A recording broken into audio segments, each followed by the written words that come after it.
Hey Quest, this is Jonathan coming to you for your weekly Quest newsletter. I hope you're having a great week, and I'm here to tell you about a few things coming up and to recap where we've been. So we are finishing up a series this Sunday called Kingdom Secrets, which is a series we've done the last month or so on Matthew chapter 13, which is a section of Jesus's parables. So over the last few years, we've worked our way through Matthew, and we're going to keep working through it and looking at the life of Jesus and what it means for you and me to be his followers, to surrender and to live it out.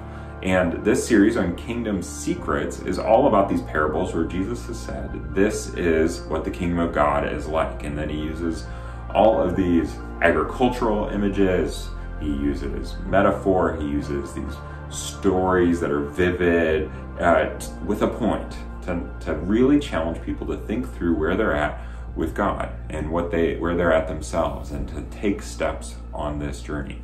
So this last week we're going to wrap it up, and in kind of looking back at the last few weeks, we've really seen these parables be pictures that Jesus is saying you can't just understand it in your head, but it has to sink in your heart. It has to go deep into who you are, and to then live it out with your hands, with your life, to really take a volitional step to say, following Jesus affects my life in these ways.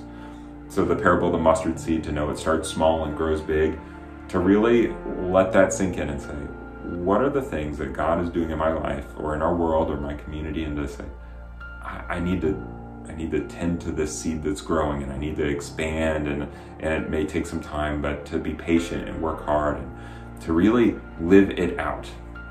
That's the challenge of the series, because we see all through the Gospels, when Jesus tells stories, there's people who understand it intellectually, like, okay, that's what Jesus is saying, I get it.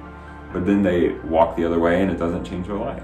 And Jesus says, you didn't understand it then. Because really, when we grasp what Jesus is saying, and he says, this is the kingdom of God, God's rule and reign in your life, here and now, that I'm bringing in a new way, it has to manifest in these actions, in a changed life, in a changed direction, in new ways. And so this series, be thinking as we close and as we move towards what's next, thinking about what are the areas of my life that I really need to take a step, to not just have head knowledge and understand what Jesus wants me to do, but to really live it out, to really take a step or two or three, and to look at these parables and say, what did God say to me?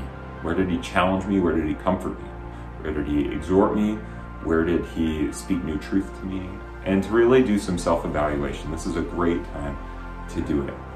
And just kind of keeping in mind all these parables, you have all this agricultural imagery, all of this growth and gardening and those sort of things. It's a reminder that kind of right now we're in springtime. We this week have had a lot of warm weather and a lot of cold weather and a lot of in between and a lot of rain, and it is spring. We have Cardinals season coming up. You know what that means? We got opening day, April 7th. Go Cardinals. Get excited. It's springtime and we're moving into summer, and what's next? And part of springtime every year is we get to celebrate Easter. As we move into this next few weeks, we're starting a new series, and it's going to be on Easter. And yeah, shocker, right?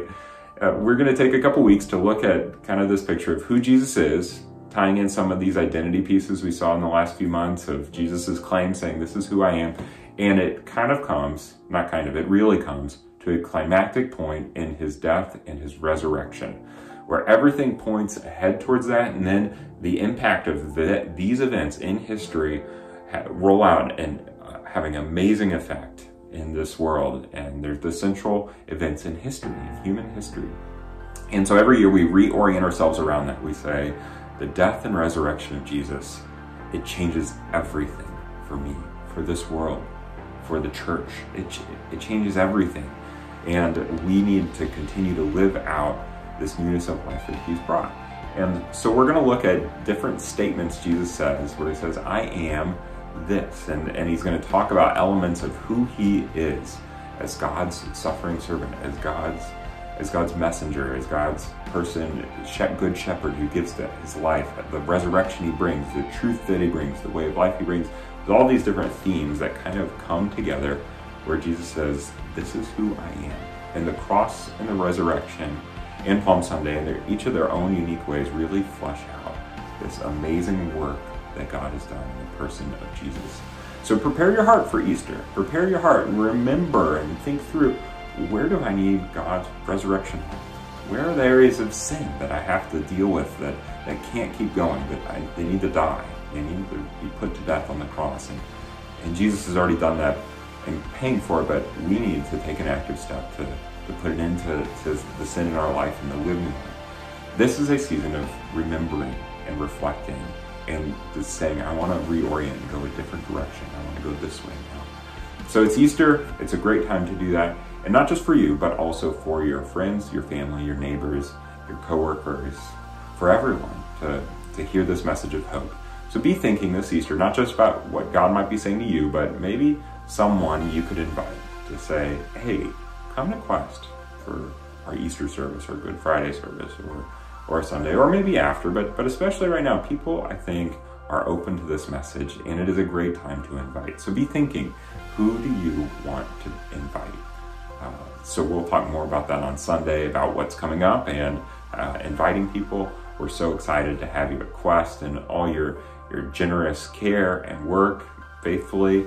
It's so great to be a part of things with you, to be part of life and community and what God is doing. So Quest, have a great week.